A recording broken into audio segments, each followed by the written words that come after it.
We're back on the SportsMax Zone. Several of the region's emerging athletes will be looking to enhance their Olympic credentials when they compete in the U.S. Collegiate NCAA Division I Track and Field Championship that being staged in Eugene, Oregon. The finals for the men will be dominating Friday night, with the women taking center stage on Saturday's finals in the afternoon of the four-day championship at Hayward Field.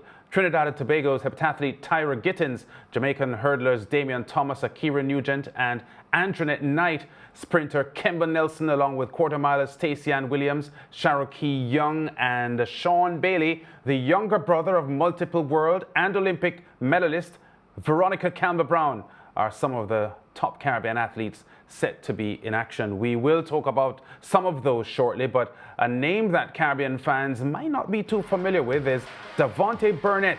Burnett is a 21-year-old sprinter from the University of Southern California who recently opted to compete for Jamaica. Burnett, the Pac-12 sprint double champion, will contest the 100 and 200 meter finals. Leighton Levy, senior writer at SportsMax.tv, joins us now. Leighton, what can you tell us about this young man to start with?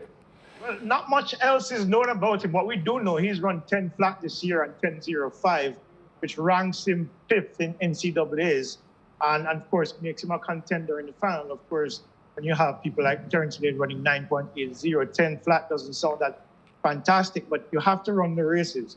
And based on what we've seen of him so far this season, pretty confident guy, likes to dance, very rhythmic, very fluid, and absolutely confident. You know, grew up in Massachusetts, of course, won state titles in that state. One went to Barton Community College, where Veronica Campbell-Brown also attended. One indoors there, did well for them outdoors, and of course now at USC. So he's used to winning. He knows what it takes to win on the biggest of stages, and I think that might serve him well here once the 100-meter finals get up later on this evening. Yeah, there is a proliferation, Leighton, of Caribbean star athletes dominating the U.S. collegiate scene and transitioning to world-class performances and Olympic gold medals as well. How happy or how impressed are you with the current crop of Caribbean athletes in the U.S. collegiate system? I'm very, actually. When you look at the talent that's available, let's start with Trinidad. I'm a big fan of her. I keep talking about her. Tyra Gittins, for example, who's already qualified for the Olympics in the long jump, having jumped 6 meters 96. She's just a centimeter shy of the Olympic qualification height of 1.95 meters.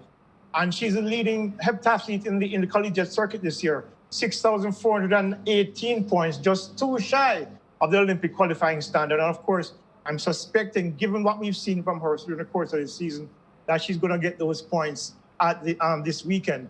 Also, you look at the impressive Ackera Nugent, tied the world under 20 record indoors for the 60-meter hurdles, ran 11.09 outdoors, something she's never done before, and of course 12.63, which ranks her, I think, third in the NCAAs this year. She has also been very impressive when you look at the quality of hurdling that has gone on, where you're looking at Marshall running 12.44. In her freshman year, Ackera Nugent is doing exceptionally well. O'Brien Wasom also in the triple jump. He's a leading jumper in the NCAAs this season. However, his form has not been that good going into this championships now this weekend. So he'd be hoping to rediscover that form that he had in early March when he jumped 17.06, which is an NCAA leading jump this year. You mentioned Ackera Nugent just now. I know that she has a very hectic schedule for the 100 hurdles and the flat 100 as well. She apparently will run the semifinals of both events 7 minutes apart. Yep, it's crazy, Lance. And look, when she went to Baylor, I had written up an opinion piece asking whether or not Baylor was the right choice for her. And initially, given the progress that we've seen her make this season, I was thinking, okay, I made the wrong choice. My opinion was flawed in the sense that she has made progress. But when you look at what they've done with her in these championships, similarly in the semifinals 2 weeks ago or last week, the scheduling suggests that she won't have enough time to compete in both events. So why then run her? Because you're risking injury when you have to run 100 meters against women who have run 10.87 this year and 10.9 this year. and then come back less than 10 minutes later for a hurdles final, which, as you know, is a very technical event, that you could get hurt because, especially if you hit a hurdle and you're fatigued, it puts you at risk. So I'm thinking that maybe Baylor is looking about helping the coaches as opposed to helping the athletes, because coaches are the ones that benefit from when their school gets the number of points at the NCAA Championships. It helps them generate bigger salaries and helps them pull revenue into the school in terms of sponsorship. And what it looks to me right now is that they're using Ackera Nugent as the fatted calf, and it makes me very uncomfortable. Leighton, the boy Bailey, we understand, is the brother of Veronica Campbell, I'm sure fans would want to hear a bit more about him beyond that. A solid performer at the NCAA level, George. But he's not gonna, he's not putting up trees, so to speak. He's a 45-second 400-meter runner, which he's ranked 14th in the NCAA right now. There's a lot of expectation on him because, of course, of who he's related to. But as of right now, he's a good athlete without being outstanding. That's the best way I can put it.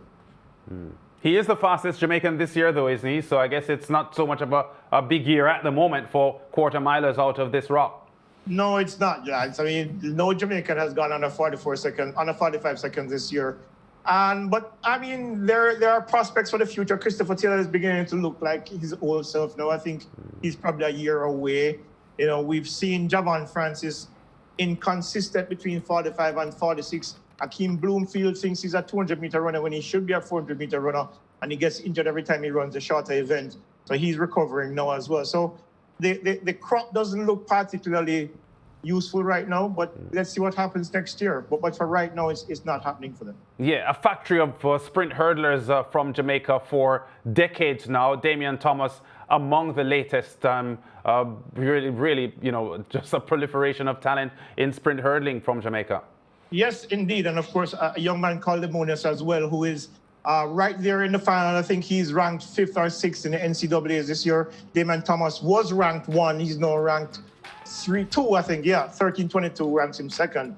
His form has fallen off since he ran that 13.22, which was a world lead in March. But right now, his time has fallen to, I think, 5th or 6th in the world, or maybe even further than that. So, he'll be hoping also to find some of that early season form that also saw him won indoors this year, 7:51, I think it was, for the NCAA 60-meter title. He'll be hoping to see a return to that form for the finals, because if he doesn't run anything close to that time, he's not going to end up with a medal. And he needs to because a lot of these races will have implications for the national championships coming up in 2 weeks' time.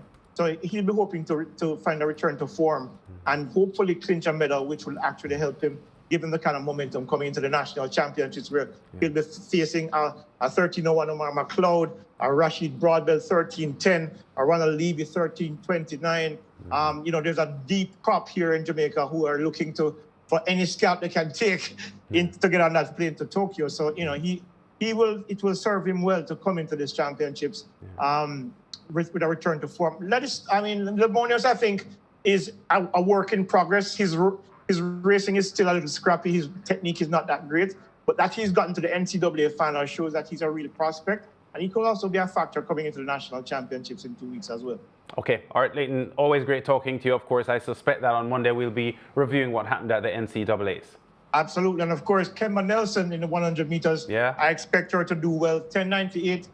She looks very good in the semifinals. So I expect big things from her later on tonight. Yeah, thanks, Leighton. And George, Leighton had started out by talking about the Trinidad and Tobago heptathlete Tyra Gittins. At the moment, just 2 points off qualifying for the Olympics, but she's number 3 in the world at the moment, so it might be a little unsettling for her that even though she has been performing so well, she hasn't quite made the Olympic mark. But she is a solid jumper at the moment. 1.95 meters makes her the Caribbean leader in the high jump, and at 6.96 in the long jump, only Chantal Malone from the BVI is ahead of her. Those are individual jumping events, but the heptathlon